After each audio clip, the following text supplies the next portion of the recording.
Rain hammered against the pavement like 1,000 tiny reminders that the world rarely slowed down for anyone. The city moved in hurried blurs, umbrellas flashing, car horns echoing, people rushing past one another without truly seeing who they were passing. Yet right there on the corner of 7th and Madison, beneath the glow of a flickering street lamp, a single dad named Ethan Walker froze as something pulled at his heart with the force of a sudden storm. Two little girls, no older than 3, identical with bright curls and matching red dresses, stood silently near the glass doors of a convenience store. They weren't crying for help. They weren't calling out. They weren't even moving. They just stood there, hands pressed gently against their chests, eyes wide with a fear so quiet it could easily be mistaken for nothing at all. People passed them. People looked. People hesitated. But no one stopped. No one noticed what Ethan instantly knew in his bones. The twins were deaf. And they were alone. Before we go deeper into this emotional journey, if you believe in kindness, second chances, and the power of small actions changing lives, please take a moment to like, comment, share, and subscribe. Your support helps stories like this reach more hearts. Ethan had always been painfully aware of how invisible struggle could be. He understood it better than most. As a single father raising his 6-year-old son, Liam, he had learned to survive days that were heavier than they appeared, moments when exhaustion hid behind a tired smile.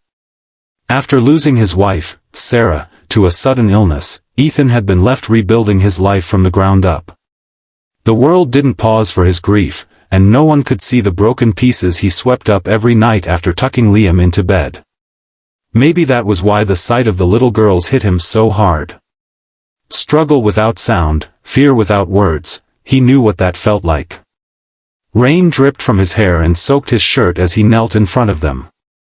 Liam, clutching his red backpack, watched carefully, sensing the seriousness of the moment. The twins looked at Ethan with startled confusion, their tiny hands making small, hesitant gestures.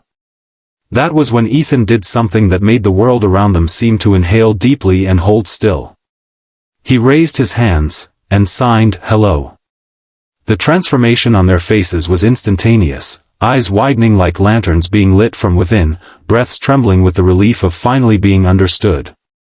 The girl on the left touched her fingertips to her chin and signed back a shy greeting, her movements clumsy but hopeful. The other twin mirrored her. Ethan felt a tremor run through him that wasn't from the cold. It was recognition.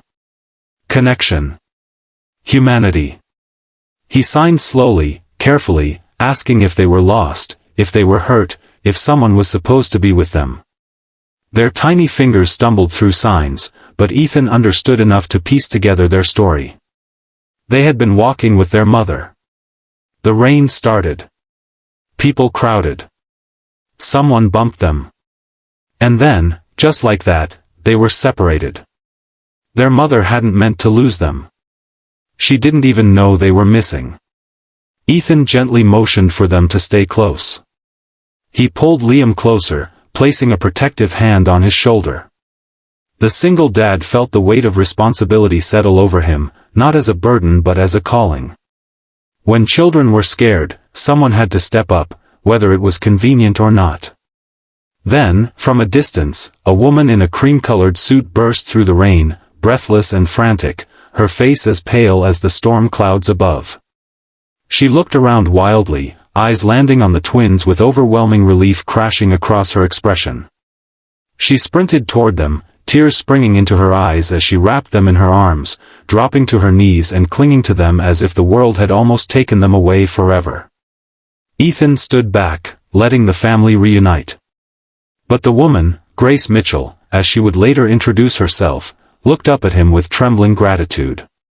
She signed a messy but heartfelt "thank you," her hands shaking, unsure if she was doing it right. Ethan smiled warmly and signed it back. But little did he know, this small moment of kindness would change the lives of all 5 of them in ways no one could predict. As the rain softened to a drizzle, Grace tried to explain through a mixture of words and signs that she was a single mother too. Her husband had abandoned her when he realized raising deaf twins required more patience, more sacrifice, more love than he was willing to give. Grace had been struggling alone, juggling work, childcare, therapy appointments, and a world that too often lacked compassion. She had felt overwhelmed that morning, trying to get to a job interview, trying to be a perfect mother, trying to hold together a life that was threatening to fall apart. And in the storm of it all, she had turned around, and her daughters were gone. Guilt broke across her like a wave. Ethan saw it. He understood it. He had lived his own version of that guilt every day since Sarah passed, wondering if he was doing enough for Liam, if he was teaching him enough, if the love of one parent could ever fill the absence of another. Compassion pulled Ethan toward her rather than judgment. He signed slowly to the twins, telling them they were safe, that their mother loved them, that everything would be okay now. Grace's tears blended with the raindrops on her cheeks. She didn't just thank him. She clung to the moment as if it had restored some part of her faith in people. Wanting to help further, Ethan offered to walk them to his car. The storm was picking back up, and Grace's umbrella had blown inside out somewhere in the chaos. As they walked, Ethan carried one twin while Grace held the other, and Liam walked between them like a small guardian knight with his backpack bouncing at his sides. Inside the warm air of the car, the tension gently lifted.